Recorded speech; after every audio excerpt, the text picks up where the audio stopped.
అందరికీ నమస్కారం. పహల్గాంలో అమాయక హిందువుల మీద ప్రజల మీద టెర్రరిస్టులు జరిపినటువంటి దాడి సందర్భంగా భారత సైన్యం శ్రీ నరేంద్ర మోడీ గారి యొక్క ఆదేశంతో పాకిస్తాన్ లో ఉన్నటువంటి ఉగ్రవాద టెర్రరిస్టు శిబిరాలను ధ్వంసం చేసినటువంటి విషయాన్ని దృష్టిలో ఉంచుకొని భారత సైన్యం యొక్క ఈ ధైర్యాన్ని సాహసానికి సంఘీభావంగా వారికి కృతజ్ఞత తెలుపుతూ దాంతోపాటు ఈ దేశ ప్రజలందరూ కూడా వారి వెంట ఉంటారని చెప్పి నరేంద్ర మోడీ గారికి సంఘీభావం తెలుపుతూ దేశ సైన్యానికి సంఘీభావం తెలుపుతూ దేశవ్యాప్తంగా నిర్వహిస్తున్న తిరంగ ర్యాలీలో భాగంగా కరీంనగర్ నగరంలో ఈరోజు భారీ ఎత్తున తిరంగ ర్యాలీని నిర్వహించడం జరిగింది. చాలా పెద్ద ఎత్తున యువత చిన్న పెద్ద తేడా లేకుండా పెద్ద సంఖ్యలో ఇవాళ జాతీయ జెండాలు చేతబూని భారత్ మాతాకి జై అంటూ జై శ్రీరామ్ అంటూ నిలదీస్తూ గర్జిస్తూ గాంధీస్తూ ఈ ర్యాలీలో పాల్గొనడం జరిగింది. వాళ్ళు అందరూ అనుకుంటున్నట్టుగా యుద్దం ఆగిపోలేదు, కేవలం తాత్కాలిక విరామం మాత్రమైన విషయాన్ని ఈ దేశ ప్రజలు గుర్తుంచుకోవాలి. వాళ్ళ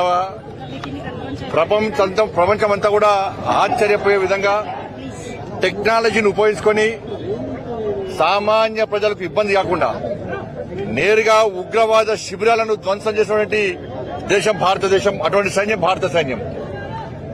అటువంటి ఆదేశాలు ఇచ్చిన నాయకుడు నరేంద్ర మోడీ గారు. ఇవాళ ప్రపంచమంతా చూస్తున్నారు. ఇవాళ 9 ఉగ్రవాద శిబిరాలను ధ్వంసం చేసిన తర్వాత దాదాపు 100 మందికి పైగా టెర్రరిస్టులను హతమార్చిన తర్వాత సామాన్య ప్రజలకు ఎలాంటి హాని జరగకుండా చేసినటువంటి ఈ యుద్ధాన్ని చూసిన తర్వాత ప్రపంచమంతా నరేంద్ర మోడీ గారి యొక్క ఈ దేశ సైనికుల యొక్క సాహసాన్ని వారి యొక్క ఆలోచనను కీర్తిస్తున్న విషయాన్ని మనం గుర్తుంచుకోవాల్సిన అవసరం ఉంది. ప్రపంచంలో అనేక దేశాలు నరేంద్ర మోడీ లాంటి వ్యక్తులు మా దేశంలో ఎందుకు పుట్టలే, మా ప్రాంతంలో ఎందుకు పుట్టలే, మా ఇంట్లో పుట్టాలి, మా బస్తీలో పుట్టాలి, మా ఊర్లో పుట్టాలి నరేంద్ర మోడీ లాంటి నాయకులు అని చెప్పి అలా ప్రపంచం అంతా ఎదురుస్తున్నది. కాబట్టి ఉన్న టెక్నాలజీ ఉపయోగించుకొని ఈరోజు ఉగ్రవాద శిబిరాన్ని ధ్వంసం చేసిన సైన్యం భారత సైన్యం. అనేక మంది సైనికులు ఈ యుద్దంలో ప్రాణత్యాగం చేయడం జరిగింది. అనేక మంది అమాయకులు బలి కావడం జరిగింది. వాళ్ళ భారతదేశం మాత్రం కేవలము ఉగ్రవాద శిబిరాన్ని టార్గెట్ చేస్తే పాకిస్తాన్ మాత్రం భారతదేశంలోని సామాన్య ప్రజలను టార్గెట్ చేస్తూ ఇలా గుజరాత్ గాని రాజస్థాన్ గాని పంజాబ్ జమ్మూ కాశ్మీర్ లాంటి ప్రాంతాల్లో సామాన్య ప్రజలను హతమార్చిన విషయాన్ని ప్రపంచం గుర్తించింది. వాళ్ళ మతం పేరడిగి అమాయక ప్రజలను బలి తీసుకోవడం, భార్య ముందు భర్తను చంపడం, పిల్లల ముందు తండ్రిని చంపడం, ఇలా ముక్కు పచ్చరాని కనీసం పట్టుమని 3 నెలలు గడవైనటువంటి కొత్తగా వివాహం చేసుకున్నటువంటి ఆ మహిళ యొక్క సింధురాన్ని తూర్పేసినటువంటి దుర్మార్గ సంఘటన పహల్గాం సంఘటన.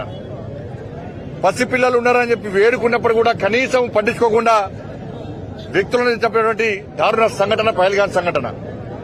ఇలా భారతదేశం నరేంద్ర మోడీ గారి ప్రభుత్వం ఏర్పడిన తర్వాత ఎక్కడ కూడా ఇలా ఉగ్రవాదులకు ఎలాంటి ఆస్కారం ఇవ్వకుండా మీరు చూడండి 2016లో ఉరిలో ఉగ్రవాదుల దాడి జరిగిన తర్వాత వెంటనే ఆక్రమిత పాకిస్తాన్ వెళ్లి అక్కడ ఉగ్రవాదుల శిబిరాలను మట్టుబెట్టినటువంటి దేశం భారతదేశం. అటువంటి సైన్యం భారత సైన్యం, అటువంటి ప్రభుత్వం నరేంద్ర మోడీ గారి ప్రభుత్వం. 2019లో 40 మంది సైనికులను ఇలా ఆత్మాహుతి దాడితోని హతమార్చిన తర్వాత హత్య చేసిన తర్వాత సర్జికల్ స్ట్రైక్ చేసి పాకిస్తాన్ లో చొరబడి సర్జికల్ స్ట్రైక్ చేసినటువంటి ప్రభుత్వం భారతదేశ ప్రభుత్వం. అటువంటి సైన్యం భారత సైన్యం. ఇలా మొన్న పహల్గాంలో 15 రోజుల వ్యవధిలోనే ఇలా ఉగ్రవాద శిబిరాలను పూర్తిగా తుడిచిపెట్టిన సైన్యం భారత సైన్యం.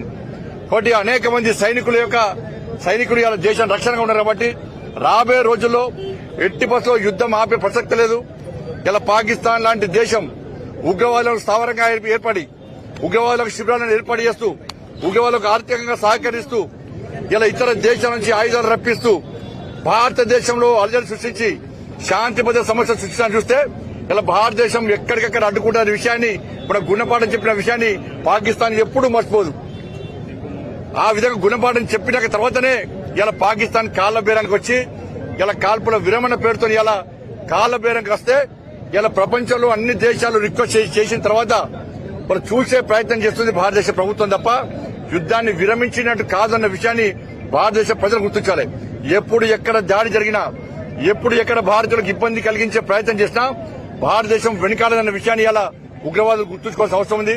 కాబట్టి దానిలో భాగంగానే ఈ రోజు దేశవ్యాప్తంగా తిరంగ ర్యాలీలు స్వచ్ఛందంగా అందరూ కలిసి నిర్వహిస్తున్నారు.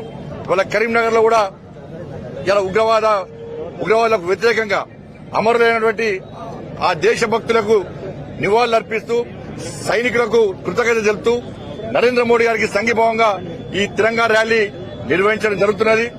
ఇవాళ కేంద్ర హోంశాఖ సహాయ మంత్రిగా నరేంద్ర మోడీ గారి నేతృత్వంలో ఉండి ఇలా యుద్దంలో జరిగినప్పుడు హోంమంత్రిగా ఉండడం నిజంగా అదృష్టంగా భావిస్తున్నాను.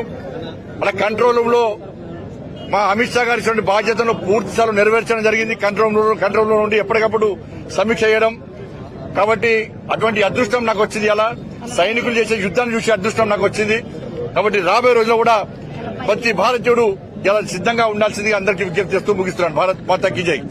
విదేశాల్లో ఉన్నత విద్యను చదువుకోవాలని అనుకుంటున్నారా? అయితే వెంటనే ఫ్లైగ్రాడ్ ఓవర్సీస్ ఎడ్యుకేషన్ కన్సల్టెన్సీని సంప్రదించండి. మీ విదేశీ కలలను సాకారం చేసుకోండి. ఫ్లైగ్రాడ్